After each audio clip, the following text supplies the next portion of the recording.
Alright guys, so the engine is in. I'm trying to figure out which way to route the harness. Obviously, we're gonna route it to the back and into the firewall somewhere. I plan to run AC, so I'm gonna keep this section over here open because I don't know what I'm gonna need for my AC harness and everything, like all the components that come with the AC. So I'm looking more over here. I have this adapter that I bought from Sharpe Performance. Here's the website. You could also use discount code to get 10% off, I believe. If it's, I think it's active. But anyways, so we're gonna put this right here. Cut the hole using a 2-inch hole saw. I'm gonna run all the wires underneath this steering shaft and in through here. And I'm probably gonna order another one because they have one that's black, ceramic black. That one's real nice. So I'm gonna order that and put it through here, but we're gonna use this to make sure it fits.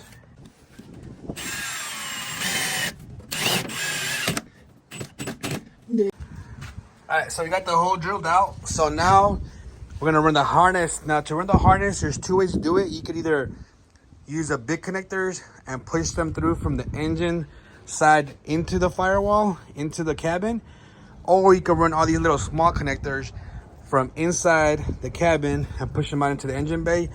So what I recommend is try pushing the big ones in first. That way you don't waste too much time. Take off this relay too and make life a little bit easier. Try pushing in the big ones in from the engine bay into the cabin and see if that works. And if it doesn't, you can pull it out and then go the other way. So the transmission has the biggest connector. So we're gonna push everything in from the engine or from the cabin to the engine bay. We're gonna push this in through, and then this harness is pretty thin. So once we get to that point right there, then we'll be able to push the engine harness, and then last we'll put the power cable through. All right, so we pushed the harness to the firewall. It was pretty easy. So when I do my harnesses, especially on Terminator X, the first one I like to hook up is my oil pressure switch that goes to that sensor that I give you guys a partner for. So once I put it there, then I'm able to spread the wires out. And I try to lay them all nice and flat. Other than that, it's not too hard. Try to make sure you don't twist them around and have wires looping over each other. And then that way you have a clean install. So we got the black piece in from Sharpe Performance. So we're gonna put it on. The piece, the bottom, top.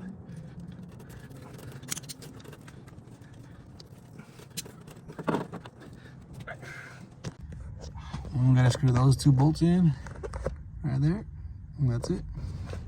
And this is what it looks like installed. So as you can see with the engine where it sits right now, the top is hitting that. Now we're thinking about cutting the hood because we might have enough clearance in, but I think we have enough clearance to move the motor back. We're probably gonna put it on this slot here, and we have enough clearance in the firewall to move it back, so we're gonna do that. So we unbolted these on both sides, all 3 bolts, and then we got the transmission or the engine jacked up on the whole pan. So you can see right now it's pretty loose. Let me show you. See, it's pretty loose. So now we're gonna try to slide it back. The transmission mount has also been moved back, and here, let me show you real quick. Move, boy.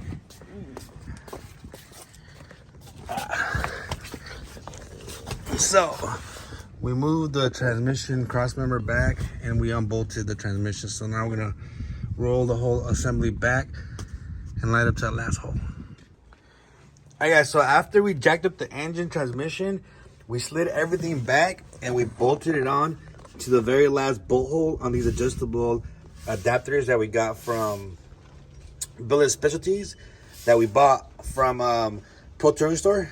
So once we did that, we still had enough clearance in the firewall to clear the back of the engine and transmission, and we were able to clear the top of this with the hood. So let's check it out. All right, so you can see the hood is closed, and if you look in here, we have clearance there. The next thing we're gonna do is I'm gonna fabricate a pipe. So what I was saying about fabricating a pipe is we ordered this piece from ICT Billet, and what I'm gonna do is I'm gonna have this piece here welded to that, maybe even angled down, because you guys noticed that we didn't have much room between this lip here and this hood. So if I try to put on the throttle body straight to the intake, you see how much higher that throttle body sits because of idle air control. So that piece, the top part, would definitely hit the hood, so we can't do that. So what I'm gonna do next is cut off a piece of this aluminum. I ordered 2 of these brackets here. I'll put the part number right there. So I ordered 2 of these brackets. What I'm gonna do is I'm gonna put a piece of aluminum, have this come down a little bit, and weld it to that, and then put the other end over here so we can bolt our throttle body to it. But I am waiting for the accessory pulley drive that I ordered, again from ProTourStore.com. Once that comes in, I'll be able to see how much room I have and where to angle the pipe, and then I'll cut that out, mock it up, and then get it welded, and then we'll put the throttle body on there. We'll probably depending on where the battery, I think the battery's gonna be on this side, so then we'll route the intake over to that side and make a shield for it like I always do. So we're waiting for that to come in before we continue. And if you guys ever wonder why I push people that sponsor me so hard, is because it's usually small business that sponsor me. So I'm a small guy myself, so I want to make sure that they get as much support as I could send to them, so that way we could keep them in business longer. All right, guys, so hopefully on the next video we'll have our serpentine system so we can install that. And also I'm converting over the brakes to a hydro boost system, so you haven't seen that, stay tuned for that. I'm gonna show you how to hook all that stuff up to your steering and to your power steering pump. We're also gonna upgrade the brakes to Brembo brakes in the front, 6 pistons in the front. We're gonna do 4 pistons in the back. The rear axle is out. We're upgrading that to a 12 bolt from our 10 bolt. So there'll be more content on that, on how to replace that out. So a lot of changes coming, guys. So make sure you stay tuned.